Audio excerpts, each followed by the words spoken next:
Oh, I think I got it. It's right there. Diamond ore. Let's add an advanced item to Minecraft.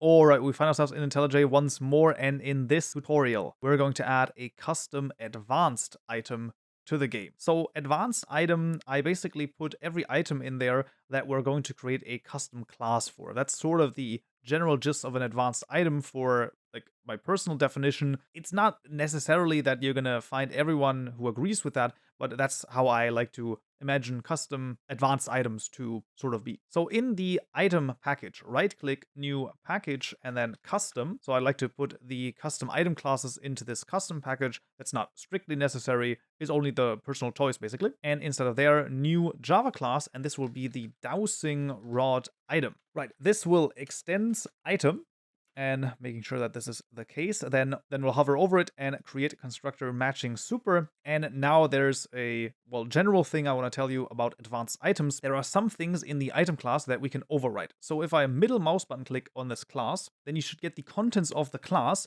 You might get a blue bar up here. If that is the case, then what you can do is you can go to Gradle and go to gen sources and run that task once and then reopen it. You might have to restart IntelliJ once, but then it should work and you should have this and you should be able to take a look at that as well. So here you can see that there are a few things that you can override, as you can see. So suitable for, there is some inventory tick, for example. So there's a few different methods. Not all of them have a comment here, but some of them do, and some of them basically tell you, okay, what are they doing? Those are the ones that we can override. We can also see that if we type an override here into the class, then you can also see that there are a few things that we can override. And the one thing we want to override today is use on block right here.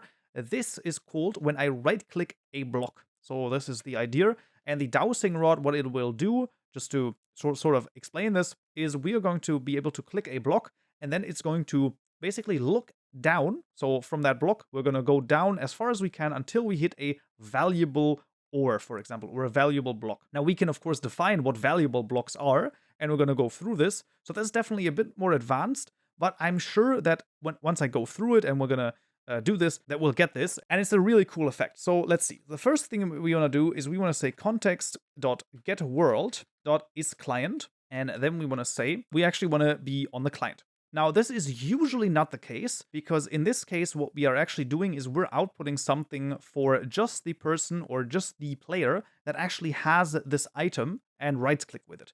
That's why in this case, we actually do want only the client to work with this, because the server doesn't really need to know about this. The server needs to know about, okay, I want to damage this item. That's something we're going to do later and outside of this if statement. That's the difference here. But in this case, we actually want to do this on the client because it's information that only this client actually wants to know about. So there's always a separation between the server and the client. It sometimes can get a little bit complicated on, okay, what do I want to do? The general gist is that if you want to spawn an item, if you want to change something in the world, so if you actually want to change something, that only works on the server. But if you only want to output information, if you want to open a GUI or something like that, that only concerns the particular player, then it's usually on the client. But now let's continue. So block pass, which is going to be the position clicked. So this is the position of the block that was clicked. It's going to be context.getBlockPass. There you go. And then we will get the player entity. This is going to be the player. Now we actually want to do context.getPlayer. And then what we want to do is we also want to have a Boolean found block. And this is going to be false, because after this, we're going to basically do a for loop and go through. So what we want to do, we want to start at 0, and then we want to say I smaller or equal to position clicked.getY, because getY is the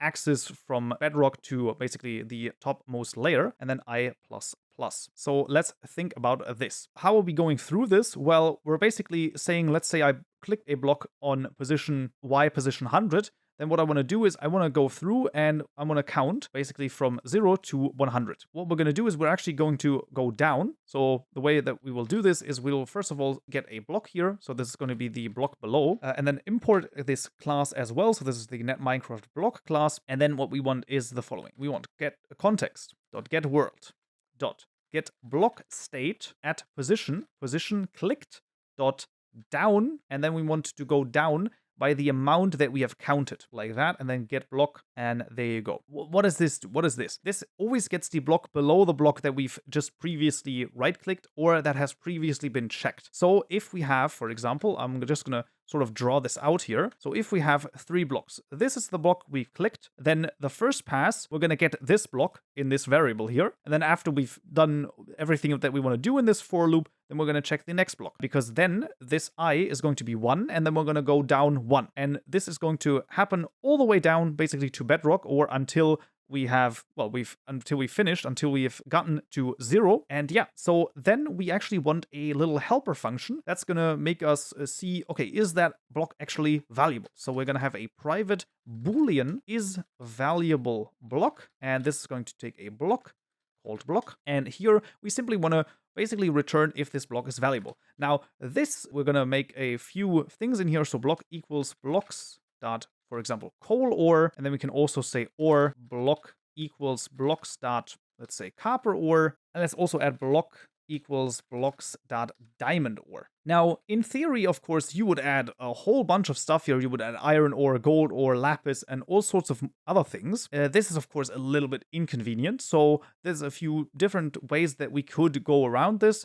We're not going to look at this yet, but we will see a different solution for that in a future tutorial, actually, where we're going to talk about tags, and we're going to add all of those valuables to a certain tag of ours, and then we can actually reference this here much better than this. But if you just want to add, more blocks here, we can simply copy this and always chain them with the OR Boolean operator, and then, for example, say iron ore right here, and so on and so forth. So that's actually, well, the validation that we're going to do. So we're going to say if is valuable block, then we say block below. And if that is the case, well, then we want to do something specific. Then we want to basically say, okay, I want to output the coordinates of the block, let's say. That's all we really want to do at that point. So let's actually also write a quick little method here for outputting the coordinates, just because then it's going to be a little bit easier to read. So output valuable coordinates. The first thing is going to be the block found, so the block that we actually found at a particular block position, because we want to output the position. And we also need the player entity, because we want to send a message to that particular player. So it's going to be player.sendMessage. This is the method that we have to use in order to send the player a message, basically output it in the chat. And this is going to be a new literal text in this case. I'm going to say found plus block found dot as item dot get name dot get string. This will make it so that we actually get the name of this, and then we have to do a sort of a kind of crazy thing here. So get x here plus comma, and then parse.get y plus comma, and then plus parse.get z, or z as well, might be the case. And there you go. And then the second parameter is going to be a false. So if we put the action bar to true, then it's going to be output sort of in the middle of the screen and not in the chat. But in this case, I actually want to have this output in the chat. If we were to do a lot of things where we output coordinates, then I would definitely say that this is sort of something that you could put into a static method somewhere else, where you're like, okay, here, there's the block pause, give me a string that returns this inside of parentheses. In this case, we don't need that. We're going to do it once for the time being. And that's also always something that you can refactor, right? It's not like, well, I've written this once, now it stands here forever. No, of course not. If we were like, oh no, actually we can move this and change a little bit here, that's always allowed, that's always okay. And if you can make something, well, better in terms of the code, then of course you would want to do that, right? So then let's call this output variable coordinates with the block below, with the position clicked dot add. Now this is very important. 0, -I, 0. I'm going to explain just in a moment. And then the player. And then what we're going to do is then we will say that we found a block. So we're going to set this to true. And then we will break out of the for loop. So as soon as we found a block, we are basically going to break out of this for loop and output the coordinates of that. Now, what is happening here with this position clicked add? If the position clicked is 100 and we have gone down, let's say 50 blocks, then of course I is going to be 50. So if I'm going to add -50 to it, I'm going to end up at exactly the position that we've just clicked. So that's the idea here. This is why we use this position clicked add right here. And after we are outside of the for loop, there's two possibilities. So either we found a block or we haven't found a block. If we have not found a block, then what we want to do is we actually want to send the player also a message, because otherwise, it's going to be kind of weird, right? So let's actually just copy the send message here, and then let's just change this up for the time being, so something like that. And then let's just say something like didn't find any valuables below. There you go.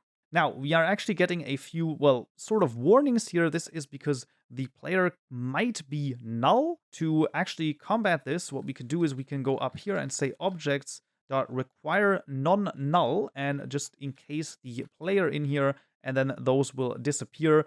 I'm not going to go too much into this. I'm just going to let this stand. This is something for a little bit more advanced, especially if you're not too familiar with Java. We're just going to gloss over it. And then last but not least, we actually also want this item to take damage, right? So we're going to say context.getStack. So this is the actual item stack that we have in game, the actual item we have in the hand. And we're going to say damage this with the amount 1. And then we'll say context.getPlayer. And then we'll say, then we'll have a consumer here of player. So player, and this is going to be player.send the send tool break status with player.getActiveHand. Okay, so this might be absolutely insane what's happening here. It's actually not that complicated. We're just saying, okay, the stack that we have in the hand, the item that we've just right-clicked with, we're going to damage it by 1. We're just going to say, okay, that it was done by this player. And then we're going to say, okay, and then take the active hand that the player just used. So either in the offhand or the main hand, we're going to send the tool break status,